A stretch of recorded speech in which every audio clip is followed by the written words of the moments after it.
because people had worked so hard to build the confidence of the American people and to do the right things. And I think that has borne itself out tonight. There certainly are always human errors here and there, but we have not seen the kind of difficulties that some were predicting. At the end of the day, in Florida, when you think about the potentially contested ballots that they've been talking about throughout the course of the evening, they wouldn't make up the distance. So I can't see that there's just an automatic recount there.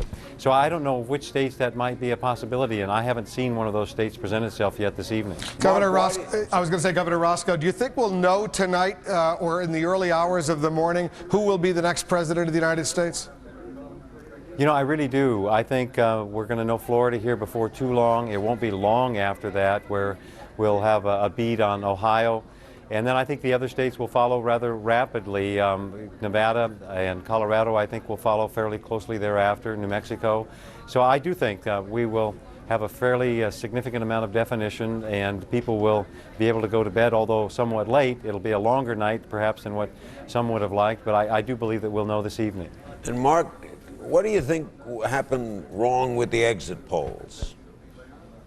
Well, you know, I just don't know how much they invest in the effort, but that's a real disappointment, I'd have to tell you. And I think it's something that's dispiriting to people across the country. Obviously, I think it's dispiriting to those in the media as well. They'd like to have a reliable vehicle for them to be able to inform the public. And I think if it was reliable, it would be helpful. But when you have circumstances like in North Carolina where the model reflected 63% of the voters were female, and you know that's just simply not true, or in Florida where the Hispanic population had actually decreased from the year 2000 when we know it had increased, there's obviously something very, very wrong with the process that's producing those numbers. Joe? So, Governor, it's Jeff Greenfield. So after all of our media's attempts to say, yes, we know we got Florida wrong, we know it was flawed, you know, and everybody in the business knows that all afternoon these exit polls, even though we don't talk about them publicly, are flying over the internet. Every political operative, every political junkie knows them. People are lining up and saying, what went wrong? You must have been getting a lot of frantic phone calls. But are you saying that it in any way affected how people voted? You know, I don't know the answer to that. I know that because I grew up and voted out west, that naturally we always paid attention and listened to what was taking place in other parts of the country, and we were 2 hours behind. And sometimes I believed that what was happening, what was being predicted, which seemed to be so accurate for so long, sometimes would influence the choices that voters would make after they got off work and whether or not they'd go forward and vote. And so even though it may not impact a presidential race, and I have no way of knowing that, I can tell you plainly that it impacts races up and down the ballot. And so we've got to get it right somehow, or simply not use it as a tool in this process. And I've sensed that people in the media who would like to have this tool available to them are somewhat disappointed this evening as well. All right, Governor Roscoe, thanks for spending a few moments with us on this night. Governor Roscoe, the chairman of the Bush-Cheney campaign, the former governor of Montana. Let's move over and bring in the other side right now. Mike McCurry is joining us from Kerry headquarters, a senior advisor to John Kerry, former White House press secretary. Give us your latest understanding of what's happening, for example, in Florida and Ohio. Well, I think you've summarized it pretty well. It's obviously very, very close in Florida, but looking beyond Florida, the Kerry campaign is obviously waiting the results in Ohio, Minnesota, Iowa, and Wisconsin, states where we feel we have an excellent chance of winning, and very strong organizations that are reporting to us that they are producing a fabulous vote for Senator Kerry. I think particularly in Ohio, and listening to the chairman right now, the only way the electoral math works well for him is if Ohio is in the Republican column. We don't think that's where it's going to be, Wolf, by the end of the evening, or is now very soon into the morning, because we think Ohio is going to go to the Kerry column, and then that opens up a lot of possibilities on the electoral math that favor Senator Kerry. So we're waiting here, very confident in the work that we've been doing on the ground, and looking forward to the results we're going to hear. Mike, if you win Ohio and lose Florida, what will be your key? What will you look at to win this for your candidate? Well, then you go to those upper Midwest states where we've campaigned extraordinarily hard. Minnesota, Wisconsin, and Iowa. That's where, you know, we spent a fair amount of time in the last 2 weeks of the campaign.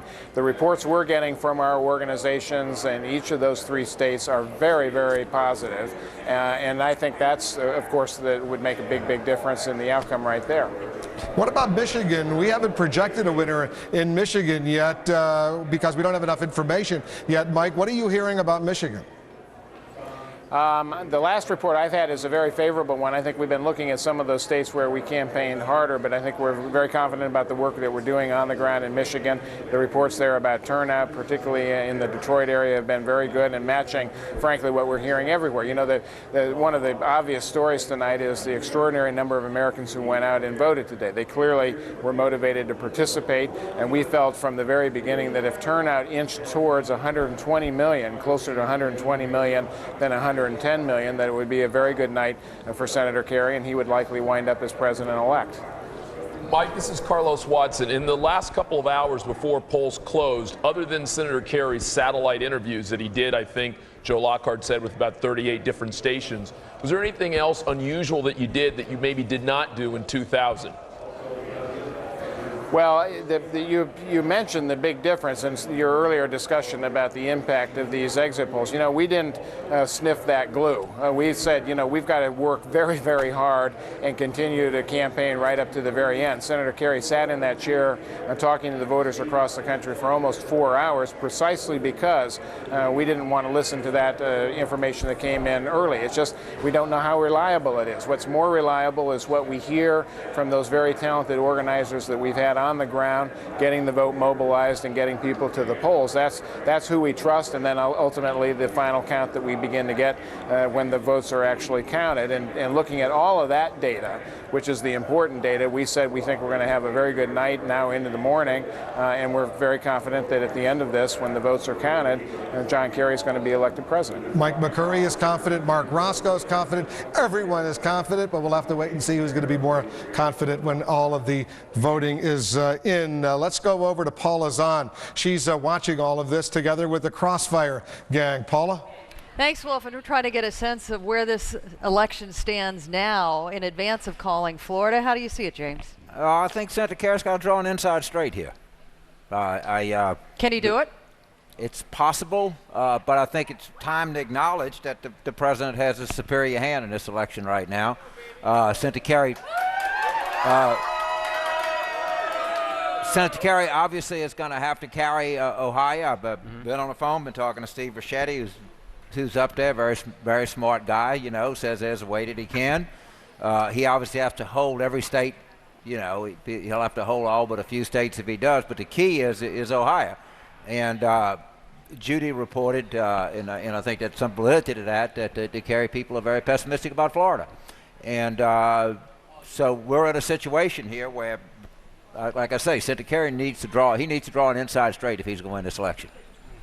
How does it look for the president? I think James is right, and I would say that James and Paul and a lot of other people in the Democratic Party were wrong about how unpopular they thought George W. Bush was. He was unpopular with the people they talked to, and he was unpopular with the with the people who are activists in the Democratic Party and liberals, but he wasn't that unpopular. Wait a minute. His approval ratings were below 50% going into this week of election. That's not unusual. Harry Truman's was below 50%. Very often Bill Clinton's were below 50% before he was reelected. You said very rarely. Occasionally. Occasionally, 94 for But the interesting thing is that the Democratic Party now has a terrible burden, which it won't admit, and that is the burden of the solid South. It was a burden that for much of our history the Republican Party carried. They would start every election with the Democratic Party in a huge advantage with the whole South. Now the Republicans, they win every southern state. Erskine Bowles, the former chief of staff, loses in North Carolina for the second straight election. They may pick up 5 Senate seats from the South. You have, in the Democratic Party, a southern exposure problem. What about the southern exposure? Well, it's a cultural... And how it relates to the numbers we're looking at tonight. It's a cultural problem. Democrats are being seen increasingly as liberal on social issues of gay marriage, abortion rights, gun control, And if I can compound the problem, that's okay in the South because the Democrats have solid West Coast and solid East Coast, but it's also bleeding into the Midwest. I mean, Missouri was never even seriously, I shouldn't say never, it wasn't in play for the last month or so of the campaign because of those same social, cultural issues. What's been interesting to me is to watch people voting against their own economic interests. A lot of middle class and lower middle class voters voting for President Bush because they believe in him on those social issues. A whole lot of well-off people who are voting for Senator Kerry, even though Senator Kerry wants to raise taxes if he becomes president on the rich. So those social, cultural issues cut hard against Democrats among middle-class voters. But don't we also have a rural problem? Democrats have a rural problem, and it is. You can't look at these last two elections. I mean, the one thing that you can't do after these last two elections is stick your head in the sand. First, you get to acknowledge that there's a problem there, and it's going to be if I hope Senator Kerry carries Ohio. Let me just say that before I go too far into this, I've drawn some inside straights in my life. I hope that he does, but there's going to have to be an assessment of how Democrats can do better in the rural vote. I completely agree with that. If Senator Kerry loses Ohio, though, what does it tell us? This is a candidate who spent a lot of money, perhaps more money on advertising in Ohio than any other state in the campaign, dozens of visits, 230,000 manufacturing jobs lost during the Bush administration. It tells us that the party, if you go into an election, and as unified as we were, with the money that we had, if you go in this economy, with this war going, you win 3 debates and you lose the election, we might have to reassess things. And maybe it would be good to reassess things. The Republicans lost in 1964. Barry Goldwater lost to Lyndon Johnson, and then they spent, more than a dozen years sort of in the wilderness, going to think tanks, writing books, thinking about what they believe. What does it mean to be a Republican? It was a useful period for the Republican Party. They came up with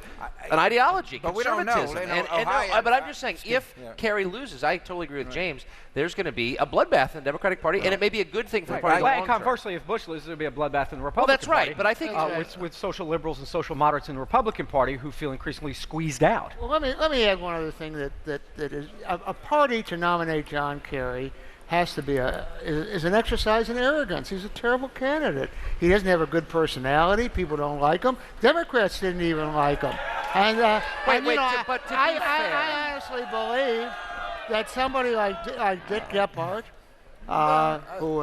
who doesn't like Dick Gephardt, would have done a better job. But to be fair, the Democrats nominated him. He was chosen in a rebound from Howard Dean, okay? Right. So, no, but it's true. He was actually, I thought, a logical pick for the Democrats at that point. He was a war hero. He was responsible in contrast to Dean's sort of wildness. He made sense at the time. I actually think he was the best candidate they had to pick from. And he won the primaries in the most overwhelming fashion in the history of the Democratic Party. He did win 3 debates. And it is true. His likability numbers went up after these 3 debates. You saw a distinct change in those numbers. Because he performed well in the debates. All right, we're all going to sit how he here performs in Ohio. on the That's edge of our seats in advance. There is a real basic Democratic problem that the Democrats don't want to look in the mirror and say, what's wrong with me? Well, that's what I just 2 said of we these need to do. Democrats have just looked in the mirror. Yeah. I don't think they like what they're seeing at this hour either. I'm very rarely happy when I look in the mirror, I have to tell you. To get my age, Bob, ain't no fun to look in the mirror. All right, gentlemen. We will leave it there as we hit close to the top of the hour here. We can't even talk at this hour. The bewitching hour of midnight. Back to Wolf now. Thanks, Paula, very much. Just after midnight already, we still don't know who the next president of the United States is going to be. The drama continuing here at the CNN election headquarters, Times Square in New York. 270, the magic number. Jeff Greenfield, tell our viewers how these candidates can get to 270 votes. Right now, Bush, we project, has 197. Kerry, we project, has 182. There's still 152 electoral votes at play. All right, well, here goes high technology, and keep your fingers crossed. You heard James Carville say that he thought that Senator Kerry needed to draw to an inside straight, assuming Florida's lost. Let's show you what he had in mind. Let's put Florida in red and give those 27 electoral votes to George Bush, which seems likely. Let's do what most people think is obvious. Let's give Alaska, with its 3 electoral votes, to George Bush, which we will do in a minute. And let's give Hawaii, just for the sake of argument, its votes to Senator Kerry. Let's make Hawaii blue. And you'll see how these votes begin to add up. Oregon for Kerry, because that's what's happened with the Democratic Party over the last several things. And Washington State also for Kerry. You'll see how these numbers begin to crunch here. Montana, let's take a wild stab at it and assume that goes for George Bush. Okay, and remember, folks, these are not projections, these are what ifs. Now, put New Hampshire for John Kerry, where he has a small lead. And now you see